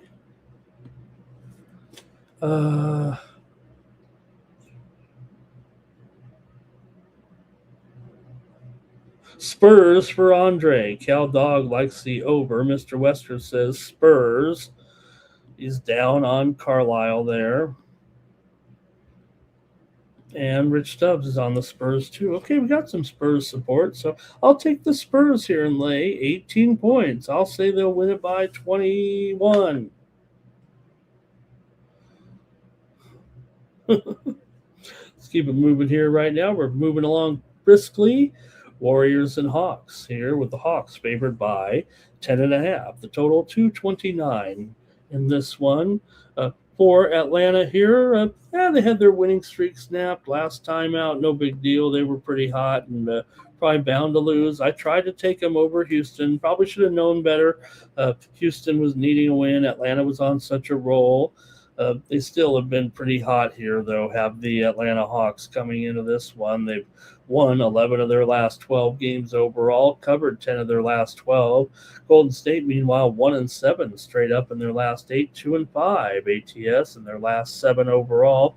Golden State just 4-8 against the spread in their last 12 meetings with Atlanta. Atlanta's gone under in 10 of its last 15, but Golden State's gone over in 5 of 7, and 6 of the last 9 meetings between the two teams have gone over. For Atlanta here, they were on a winning streak, and they had covered 3 in a row before that loss to Houston. Atlanta is 8-2 ATS in their last 10 overall. Golden State 11-15 ATS is a dog. 16-20 ATS on the road. Golden State is 42-28 to the over, but Atlanta's 14-21 to the under at home. What will happen when these two teams meet here with Atlanta, big favorite, total 229? I might need the chat here in this one. I think I know what I'm doing, but let me go to the chat first and see. I don't want to, I might go one or the other here, depending on what you guys say. Whoops.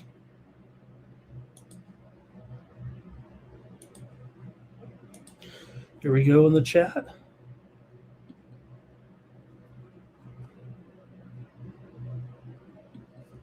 Okay, here we go. Hey, good to have T Smooth in the chat today. Good to see you, T Smooth. And let's see here. Warriors for Mr. Westers here. Andre says Warriors in the points. Cal Dog, Warriors in the points. Larry says he'll go over, but the Warriors aren't going to lose by 10. Rich, they're on Atlanta and the under. Man, some Warriors support in there. I'm going to go with Atlanta in this one. Give me Atlanta to win and cover over struggling Golden State. You know, like I said, Golden State, they are not going to, they're not going to blow this. They are going to the play-in tournament. They're probably going to be the number 10 seed here. They're a game behind the Clippers right now. I don't know if they're going to be able to keep pace right now with Curry still out and just trying to fight through this here. And, they'll make it. They might be a quick exit, but they're going to make it to the play-in. But you can't like their chances really long term after that. Even in that first in the play-in tournament, doesn't look good here for Golden State. But all right, we just had a final in the AFL here. Hey, I got to play in the AFL. I think there's a match coming on. Oh, it might have already started. Let me see if I can get this in with you guys. Oh, it's starting here 5 minutes. Well, maybe if you want to get on it live, I did take here Melbourne Demons plus 20.5 against Fremantle Dockers, and I took the over 192.5. That did go up 5 points, but I did play the AFL here. I took Melbourne plus 20.5 and over 192.5. All right, let's see here. Hey, Gustavo Sandoval's here, and he likes Atlanta in this one. Hello to Gus. Can I call you Gus? All right, I'm taking Atlanta on that one. Next up, the Clippers are at the Mavericks here. So another game involving the playoff team here. The Clippers, like I said, they're kind of in the same boat as, well, no, I don't know if I could say that. They're with the Warriors. They're one game ahead of them. They're a little bit healthier anyway, but now the Clippers have lost four in a row all of a sudden. Uh, you know, it feels like it does kind of coincide with Garland leaving this lineup. He was such a critical acquisition there in the trade for Harden, but right now Garland missing time here. Kawhi is questionable as well. I think Garland is going to play in this one, though. He's actually not on the injury report. Ben Mathurin is out here currently until further notice. For Dallas, Caleb Martin is questionable here. Let's see what you have in this one with the Clippers on the road taking on the Mavericks here. Mavericks are 3-7 ATS in their last 10. Clippers 15-20 ATS as a favorite here. Clippers come in here having lost four of their last five straight up and against the spread. They have covered 4 out of the last 6 against Dallas. Dallas has lost 11 of 13. They're just 2-6 ATS in their last 8 games overall. 14 of the last 20 meetings between these two teams have gone under. Clippers are 22-27 to the under as a dog, 30-40 to the under overall. Dallas 20-27 to the under as a dog, 30-40 to the under as overall. Clippers are a little bit of an under team as a favorite here. Let's go to the chat in this one. I need to help. Clippers and Mavericks. Okay, here we go. Hello to Doge there in the chat. He's coming out here for this round of second round games here, it looks like. Mr. Weskers is on the Mavs on the money line. Larry Martin says the Mavs will not win this one, or Mavs won't win by 7. They're the dog, though. Do I have it right on the screen? They're the underdog here in this one. The Clippers are favored. But I understand what you're saying. The Mavericks will probably win there, maybe he's saying. Gustavo, is Leonard going to play? It's a question mark here right now, I believe. I've got him as questionable. Feels like a game time decision here, actually. Andre likes flag over in his points. And Damon likes Dallas here, plus the points. Okay, I'm taking the Clippers in this one. I've got LA to win and cover finally. I'm taking the LA.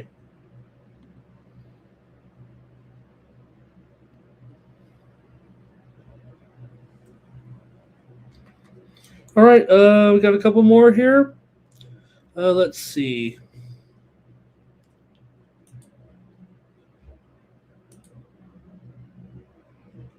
All right. Oh, well, you know what? We do have a couple more here. We ought to go with the 76ers and the Jazz. Now, this one feels kind of like an ugly one in a way when you think about it, but the Sixers are still in this situation here currently. They are in 9th place. They're 2 games clear of the Hornets. They are, moving on to the postseason. They're not going to miss out, or at least in the play-in. But again, they could just move up a spot here, possibly. That would benefit them. They're in 9th place here. For Philadelphia, they've won 3 out of their last 4 right now, including wins over Brooklyn, Portland, and Sacramento. Go Sixers. Good thing they got those in there. Sixers are 21-12 against the spread on the road, 22-15 against the spread as a favorite.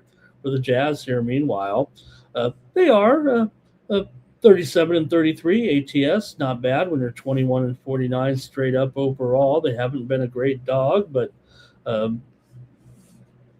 they are 500 team is an underdog, even though they are 16-47 straight up as an underdog. So they're often able to be competitive here still. Just what do you think, though, with Philadelphia? I mean, they still have to keep winning here and move up. Utah, meanwhile, they've been throwing in a bunch of clunkers here, but they did upset Milwaukee last night. Hey, I had them again in that game, 128-96. They kind of blew them out. There was 2 nights ago anyway. And that snapped a losing streak, actually, for the Jazz. Utah has lost 12 of their last 15. They're just 3-10 straight up, last 13 at home. Philadelphia has won 6 of the last 7 meetings against the Jazz, but failed to cover in 5 of the last 6 meetings overall. So they win, but usually they're favored by too many points, and they can't cover the spread against them. In fact, when the teams met back in 17 days ago, Philadelphia won at 106-102 as a 7.5-point favorite. So it happened right then and there as well in that one. Same thing happened last year at Philly. Philly won 126-122 as a 6.5-point favorite. Didn't cover 6.5. At Utah last year, 114-111. Philadelphia won, but they were laying 7.5. So they're always laying too many points in this spot. Utah's gone over in 4 of their last 6 games coming in. Utah 24-11 to the over at home. Meanwhile, Philadelphia 21-16 to the over as a favorite. Seen a lot of these Utah home games and do go over quite a bit. Now, I think this one's destined for an over. I'd want to take it as a premium, but I need a play right here, right now, and I can't figure out the side. So give me the over. Here's a freemium. I like this one to go over 230.5 here in this one. Go to the chat here real quick, see if you have anything in this one. 76ers here. Rich Dubs on the Sixers, but Gustavo says, give me the Jazz on the money line. Yes, he says. Also here, Larry, he's got Utah money line as well. He likes the over here. And Sixers definitely with injuries here, no doubt about it. This has kind of been their a little bit of a downfall here right now. Wrong time to be having players injured. You know, Joel Embiid was actually targeted here for his return, but they had to shoot it down. He is out still. This was the target, and the news was positive here all the way up to probably this afternoon, and they had to rule him out of that game.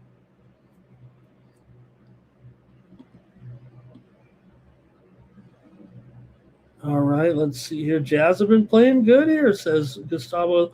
You know, they have. They're pretty they're a bad team in general, right? But pretty inconsistent. I don't know about they beat Milwaukee. They did lose. I think they played a good game there against Sacramento. They did lose by 36 to Minnesota 2 games back. Damon, though, here likes the Sixers. And I think that's it there for that one. And we got one more here tonight in the NBA. And we're going to get to an 11-game NHL card. But we did get rid of one of the games, so it's going to be 10 previewed games. Bucks and Suns here in this one, with the Suns favored by 11.5 here against Milwaukee now. And, Giannis is trying to come back. He says, please, let me back. I want to play. Milwaukee Bucks are saying, look, we're going to trade you after this year.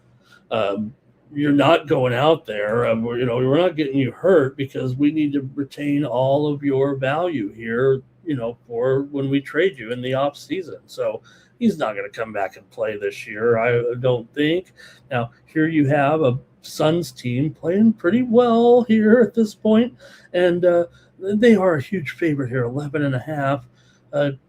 You wouldn't have seen this at the beginning of the year with these two, I guess, but Phoenix has actually lost 4 of their last 5 coming in. They're 5-2 ATS in their last 7, but they are 3-9 against the spread in their last 12 games at home. So Milwaukee's won 9 of the last 13 meetings between the two. They've actually gone 9-3-1 ATS in those games, but they've lost 6 of their last 7. They've also gone 3-9 ATS in their last 12. Both teams struggling here. Really, Phoenix has lost 4 in a row all of a sudden, but they did cover in 2 of those games against good teams, Boston and San Antonio. Phoenix is 21-12 against the spread as a favorite, and Milwaukee is 14-20 against the spread on the road.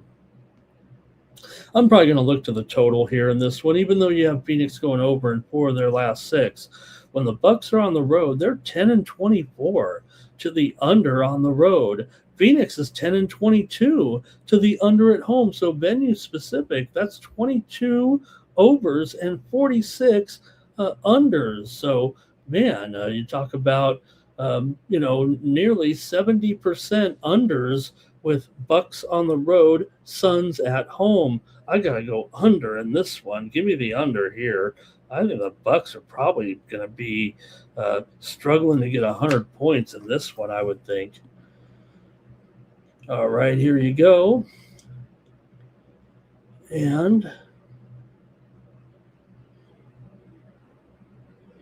we've got here Rich Stubbs is on the Suns and the over. Gustavo's on the Suns. Cal Dogg's on the over. Mr. Wesker says Suns against the spread. And Larry Martin says Suns win and over, says Larry. And Damon also, Suns and over. Okay, thanks, crew. Let's keep it moving here right now, and we're going to go to the NHL. We won't, we're not going to belabor it too much, but we got to cover these games. It's, getting into some serious end of the season rush here. So just about every game has some implications in the postseason, believe it or not, here with these teams. I could only find one game where it didn't have implications, I think. So let's go. Here we go. Start it off. Jets and Penguins. Here, NHL action for Saturday. It's all about the Penguins pretty much here as far as their playoff potential here. Second place in the Metro. They're going to be in. They're going in. They've come in here off of a loss. However, Winnipeg's lost 2 straight. For Winnipeg here, they are breathing, but they're going to have to kick it in gear. They're 5 games back of the wild card right now, and hasn't been a great year. I don't think this is quite what they were expecting, but they haven't been a good underdog either. 8-19 as an underdog this season for Winnipeg. Pittsburgh comes in here. They are 16-9 at home this season. Are the Pittsburgh Penguins here favored in this one, $1.60 total, 6.5 over 20 in this one. Man, Pittsburgh probably should win this one, but I probably want to take the dog actually in this spot. Let's see how you have it here, but I don't know if I could be talked off of this right now. It does seem like a good price for a Pittsburgh team right now that obviously is better than Winnipeg. Pittsburgh has been playing pretty well here. They did just lose at Carolina 6-5 the other night, but they played pretty well. The game actually went to a shootout. They beat Colorado and Utah before that for some good wins. Winnipeg, bad losses here to Nashville and Boston. Like I said, they're not really going to make it looks like, for the playoffs, but I'm taking Winnipeg here. It might be a little intuition. It might be a little game theory a little bit right now. Look, I don't know if I can give many good numbers here that maybe favor the Jets in this game, but I am taking them here. They have won 5 in the last 6 meetings with Pittsburgh. That's about all I can come up with. They've lost 4 of their last 5 on the road and 4 of their last 6 overall. Winnipeg has gone under in 7 of their last 10 and 7 of the last 9 meetings between the two teams have gone under. Pittsburgh has gone over, however, in 7 straight games. Both teams are pretty much over teams this season. Winnipeg 17-10 to the over, and Pittsburgh 18-14 to the over at home. So I'm going to take the Jets here in an upset. Here we go with Pitt and the under for Andre. And Larry's with me. We're going to go with the Jets on the money line here. Good, Larry. Glad we're on the same underdog here. You know, people call me a little bit too chalky sometimes. I don't know. I feel like I take a good dog now and then. Oh, it's a good dog. Good dog. All right, here we go. Golden Knights on the road here, taking on the Predators.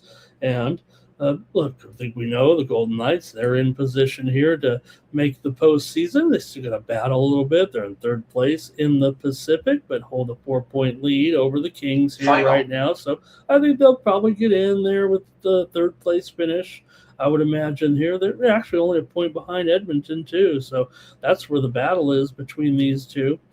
Meanwhile, for the Predators here, like I said, I always feel like I go to the well one too many times with these Nashville Predators. They are only one game out of the playoffs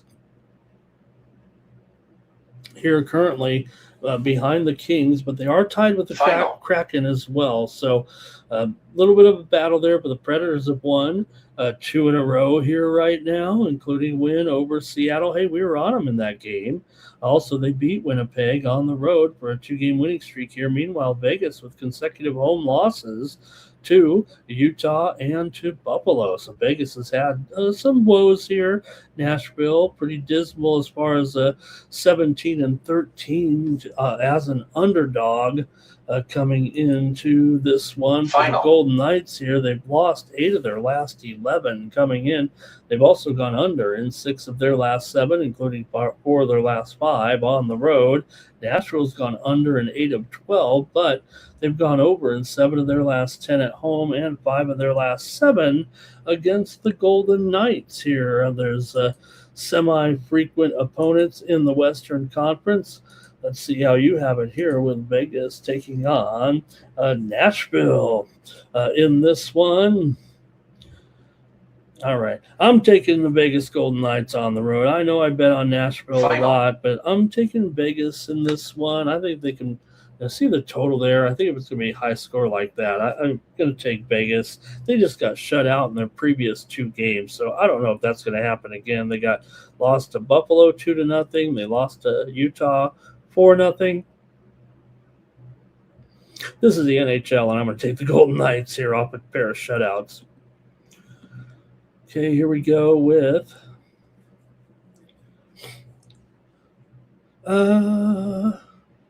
Golden Knights to win on the money line, says Larry Martin, and Cal Dog likes the Predators here.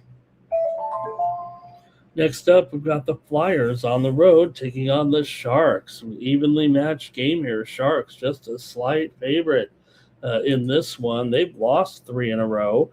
Philly's been pretty hot here. They've won 2 in a row. They've also had some other wins here recently over Minnesota and Washington. Philadelphia is playing really well right now.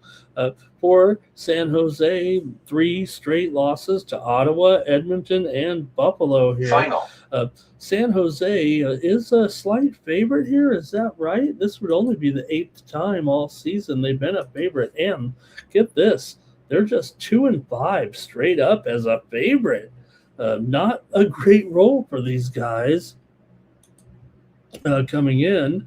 San Jose, though, they've lost 6 of their last 8. Philadelphia's won 6 in a row on the road, 4 of their last 5 overall, 5 of the last 6 against San Jose.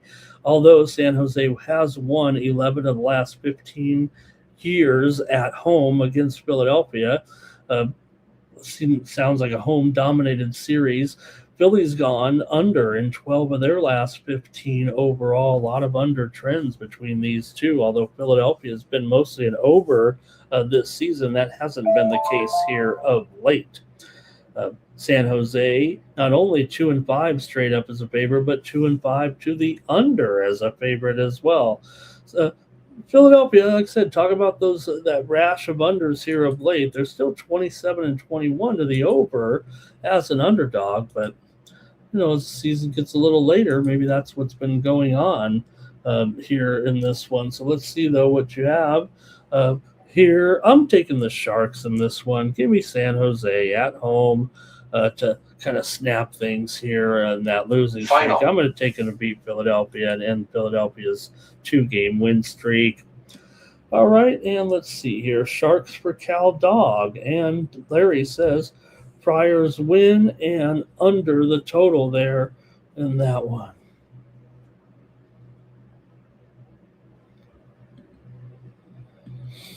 All right, we're making good timing, good progress here on Night Moves. Thank you for joining me here. A couple hours of sports betting talk here overnight in Las Vegas. Let's go. Oh, Nelly.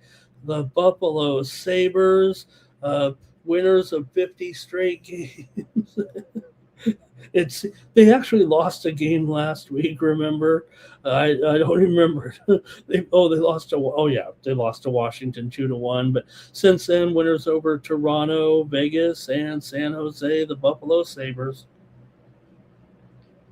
I'm tired about talking about them as a surprise team right now. Eventually, you just have to say this team is good this year, whether or not it's just a one-off. You've got to consider them among the, teams that could win the Stanley Cup. You cannot call it just a fluke anymore. Especially the way they're beating some decent teams, beating them on the road, shutting them out, whatever it takes. And they've done it. Pekka Luukkonen in here against Darcy Kemper in this one. I mean, why wouldn't they keep it up? I don't know, man. Let's see if I can do it. I've been on these Sabres the whole time, and you don't want to go against them. The Kings got to be due here for a win. They did lose to Philly last time out. They've been alternating wins and losses here, actually. Lost to Philly. First game back from a long road trip. Kings are 10-15 at home, 10-17 as an underdog. Buffalo 21-11 as a road favorite, or 21-11 on the road, 21-11 as a favorite as well here. Let's see what you got in this one. Buffalo, gonna do it again here, or will it be time's up? LA's lost 10 of their last 15. Buffalo's won 6 straight on the road and 11 of their last 12. They've beaten the Kings 4 of the last 5 meetings between the two. Buffalo under in 4 of their last 5. 8 of the last 11 meetings with the Kings have gone under, but the Kings have gone over in 7 of their last 9 at home. Even though Buffalo's won 4 out of the last 5 in the series, Kings have won 13 of the last 18 years here at home, so kind of a home-dominated series once again. And let's see what you guys think in this one. Gosh, I want to take the Kings for once. All right, Cal Dog's on the Sabres. Sabres and under here for Larry, and Andre's on the Sabres. Oh, man, you guys are on these Sabres here.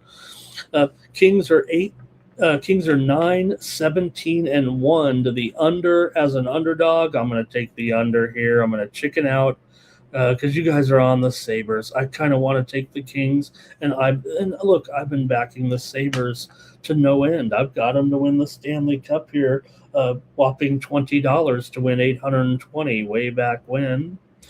And I'm going to take the under here. Make sure that price, though. Yeah, 6.5 under 20. I'm taking the under here in this one. Buffalo's playing. I think one of the keys for Buffalo has been the defense and goaltending that has kind of made the difference here.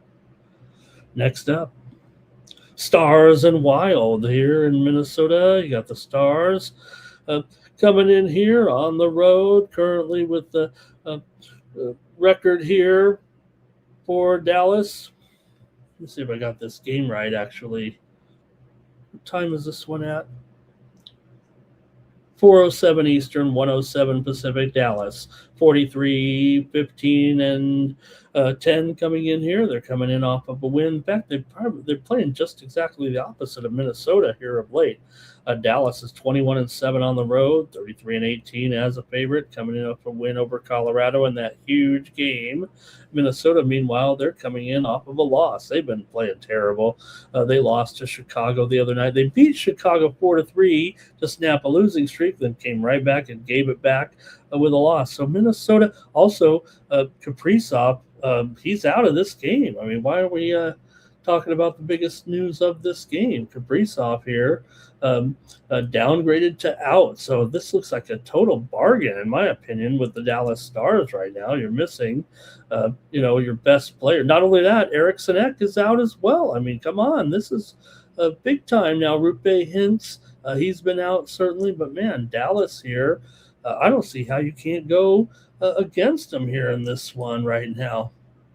But let's see how you have it here. You do got Gus in there at goal. Maybe it works out here, but I got to take Dallas. Even before I consider any of the trends and information here. Dallas, like I said, definitely numbers in their favor. Now, Minnesota, look, they're great as a home, 19-10 at home, 16-11 as an underdog. But Dallas here right now has won 15 of their last 17. Dallas has won 9 of the last 12 meetings between the two teams. Minnesota's lost 4 of their last 5. 12 of the last 18 meetings between the two teams have gone under. Minnesota's gone under in 6 of 8. Dallas has gone over in 6 of 9. 4 of the last 5 games for Minnesota at home have gone under, but they are 15-12 to the over as a dog. I'm just going to take Dallas here for sure. Give me Dallas. Give me Dallas. It's a premium here. I got to like Dallas big time. All right, here Larry says Wild win and over, and Cal Dog likes the over in this one. All right, we're moving along here. We got the Kraken taking on the Blue Jackets here in Columbus. And Columbus now a 3-game winning streak again. Here they come. They're making noise here for their postseason chances right now. I think they're in. I mean, look, right now, Columbus on 83 points. Yes, Boston and Detroit are on 84. The Islanders are on 83, but Columbus, 3-game winning streak, still playing well. They're only 1 point behind Pittsburgh for second place. So I think they'll make it here. They come in off of 3 wins in a row. Philadelphia, Carolina, and the Rangers. They are 19-8 at home, 20-7 as a favorite. Seattle's lost 2 in a row to Tampa Bay and to Nashville. Last time out on the road. Seattle here has lost 6 of their last 8 overall, 7 of their last 10 on the road. They have won 5 of the last 7 meetings between these two teams. Columbus, though, has won 4 of 5 and 8 of their last 11 at home. See what you have here in this one with Kraken and the Blue Jackets here on Saturday night. We're cruising along here on Night Moves. Show's almost over. Stay tuned for a few more winners here anyway. All right. Oh, man, Seattle could be their price, man. Blue Jackets $1.70 right now. That's pretty stiff here, as hot as they've been right now. Ooh. All right, let's see what you got here in this one. I'm going to go to the chat first. This one's tougher than I thought. Blue Jackets here for Andre. Larry says Jackets win and under. Cal Dog is going with the Kraken here. Gosh, that price is up there, isn't it? Oh, man.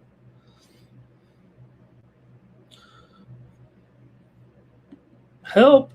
Okay, let me look at the puck line here with these two. It's mostly a money line game. Columbus 11-16 as a puck line favorite. Dallas 38-21 as a puck line dog here. Oh, boy. Let me go to my ratings here. Yeah, it's just gone too high. I got to take Seattle in this one. Give me Seattle. Yeah, it's just gone too high. The rent is too damn high. I'm taking Seattle. Got to do it. Got to draw the line somewhere as a handicapper, right? You got to play your prices. You just can't lay some hot team laying $1.70 when they probably should be $1.45 or something. All right, your mileage may vary. Here we go. Maple Leafs and Senators. This one almost missed the cut, but you got to give the Senators a chance here. 5 points behind in the wild card chase. They do have to pass the Islanders. here, and they are trying to fend off Philadelphia and Washington, who are also trying to stay in it. So probably going to end up short, but they're alive, and we'll talk about it. Look, there's 250 favorites here over this Toronto team. It doesn't feel like they're playing that well to be such big favorites, as bad as Toronto's been. A couple losses here for Toronto of late to the Islanders and Carolina. Ottawa, meanwhile, is 1-3 of 4. They beat the Islanders last time out 3-2, but it was close. I thought the Islanders played pretty well in that one. You got to look at the puck line here. You got Ottawa, a reasonable 18-32 as a puck line favorite. Toronto, 20-16 as a puck line dog. That's no good. So let's see what you have here. Kind of still feels like a Toronto at least puck line spot. I mean, can you really? Oh man, Stolars and Allmark here. Man, it's a high price, but I'm going to take Ottawa on the puck line. I'm going to do it. I'm going to take them on the puck line. I got burned on the puck lines yesterday again, but sometimes I just can't help myself. Oh, we were on the Blackhawks puck line. That's what it was as a dog. All right, give me Ottawa here. Puck line favorite tonight. I'm going to take Ottawa. Going to do it. Ottawa needs it, obviously. Here's Senators win for Larry. Andre Senators win. Cal Dog Senators. Everybody's on the Senators. I'll lay it on the puck line because I'm not laying 250 on a YouTube show. I'm going to try to give the best possible pick at a reasonable price. It might not get there, but I'm taking them. Give me Ottawa. All right. Also, that's it. Let's go move on here to we skipped the Blues and the Canucks, everybody. Apologies there. I don't think those guys have a chance. Islanders and Canadians here. Canadians, my Canadians, $1.40. Could be Montembeault in there. I'm not sure. Here, Fowler, Montembeault. We'll see. Montreal coming in here. Right now, 37, 21, and 10. They've lost 3 of 4. Lost last time out to Detroit following a win over Boston for the Islanders, meanwhile. 39, 25, and 6. They've won 2 of 3, but they come in off of a loss here to Ottawa last time out. I thought like I said, I thought they played pretty well in that game, but they did lose. The Islanders are among the league's best underdogs at 26-17. Pretty terrific. 21-14 on the road. Montreal, meanwhile, just 16-17 as a favorite here. Under 500 as a favorite. And they're going up against a team that wins as a dog. So Islanders here, 9-4 in their last 13 overall, 4-1 in their last 5 against Montreal. Montreal has won 11 of 16 at home. This seems like a pretty reasonable price for a Montreal team that is probably headed to the postseason. Currently, the Islanders have fallen out of favor here. They're 1 point back of the Red Wings, so very important game for them too here. Montreal battling in there in the Atlantic. Really tight race right now with these two teams. Now the Islanders, they're like I said, it's Islanders and Columbus, and they're battling for the third spot in the division as well. It's not just about the wild card. So these two teams have two paths. You can go back, but in the long run, there's still time to change the road you're on. Let's see what you got here in this one. You got an Islanders team here, 15-23 to the under on the road. Montreal, 19-15 at home. Let's see you guys with this one. I want to hear from you.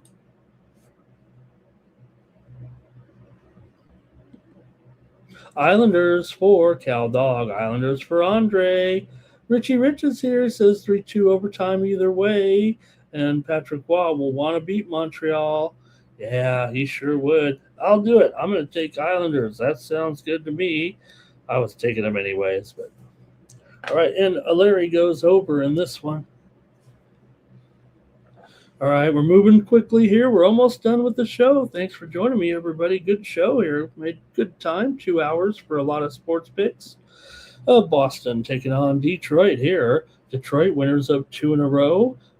Wins over Montreal and Calgary. They've been playing pretty well here. Boston, meanwhile, they've 6-1 win over Winnipeg. They had a couple tough losses against Montreal and New Jersey. It feels like Boston's playing pretty well, but they're not in their best role here as a road dog. Meanwhile, Detroit 20-11 at home this season. The Red Wings here come in having lost 5 of their last 7 at home. They have won 9 of the last 12 meetings over the Bruins here at home. We know Boston just struggling on the road right now, 1-9 in their last 10. They've won 5 of the last 7 against Detroit, another home-dominated series for the most part. But again, Boston, massive wins, massive winning ways at home. On the road, it's just not quite the same here. But can it turn around in this one? With Swain, I don't think it can. I'm just taking Detroit. Case closed. Let's see what you have in the chat. $1.25. That's good enough for me. Bruins, though, for Andre to break that streak finally. Cal Dog likes the Bruins, too. Larry likes the Bruins. You guys are loving the Bruins here. Wow. I just can't, for whatever reason. Now, look, they finally won a road game there against Washington last week, but then they followed it up with 2 more road losses. Like I said, I thought they played well. They're playing well, but they just can't find the wins on the road. So they're 1-9 on the road in their last 10. And what are they at home? 13-1 in their last 14. That's crazy. Andre's on the Bruins here as well. Man, everybody's on the Bruins. I just took Detroit. Uh-oh. Last game here, it's the Lightning taking on the Oilers. And you got the Lightning here, $1.45 on the road. It's gone up a little bit. Total 6.5 over. Of course it is, with the Oilers. Not only the Oilers an over team, we know that, but Oilers have gone over in 9 of their last 11 as an underdog. Tampa's gone over in 5 of their last 7, 4 of their last 5 on the road. Tampa's beat Edmonton in 4 of the last 5 meetings. Edmonton, though, 9-3 straight up at home when playing Tampa Bay. More home-dominated series in all these games here on Saturday night. But the Tampa favorite on the road, that might be enough to put you on Edmonton here. Look, Tampa Bay, they're, battling atop the Atlantic, 4 points now behind Buffalo. Edmonton, meanwhile, 3 points behind Anaheim. These teams are going to the playoffs. We know that. But let's see what you have here. Tampa Bay and Edmonton. I guess the default is you could just always go over. You could always go over with these two. Edmonton they're an underdog here, and Edmonton is 9-1-1. What did I say they were? 9 of their last 11 to the over as a dog. So 9-1-1 though to the over as an underdog. If that doesn't get you on them, it's not like Tampa Bay is some under team here. They're 31-26 to the over as a favorite. Edmonton just 3-8 as an underdog this season. There are 18-12 at home, though. Look, these are 2 playoff teams. Why wouldn't Edmonton at least be able to hang in this one in a home-dominated series, it feels like? I mean, yes, Tampa is good. Tampa has, more points than Edmonton right now, but still, Edmonton's going to the playoffs, and they still have been here 18-12-4 at home, and Tampa on the road. They are great, no doubt about it. Great overall. Let's go to the chat first, and then the show is over. Tampa for Andre. Tampa for Cal Dog. Lightning money line and under for Larry here. All right. I'll do it. I'm taking Tampa Bay on the road. Give me Tampa in this one. Yes, that's going to do it for Night Moves. Really appreciate it, everybody. What a great show we had. I think we got some winners here. Join me back here tomorrow night, and let's talk about it. We'll be back here. We'll also preview the Sunday action in college basketball and round up a shorter card with basketball and hockey. So really appreciate you joining me here on Night Moves. Thanks a lot, everybody. Especially the chat was really great tonight with Cal Dog. And I want to say thank you to some of the newcomers here. Larry Martin, really awesome job there tonight in the chat. Really appreciated having you with so many great picks in there. Thank you so much. Really appreciate it tonight. Also, Gustavo Sandoval was in here as well, helping us out with some more picks. There, B. Barty, remember he was in here doing a great job too with some great picks. So really appreciate it, gang. That's going to do it here. Don't forget, go over to Tony'sPicks.com, use the promo code TonyG at checkout, save 15% off those premium pick packages for me tomorrow. Thanks a lot, everybody. We'll catch you back here. Enjoy the Sports Betting Sunday. Enjoy the tournament. We'll be back here on Night Moves. And for the Tony's Picks YouTube channel, I'm Ramon Scott. Good night from Las Vegas.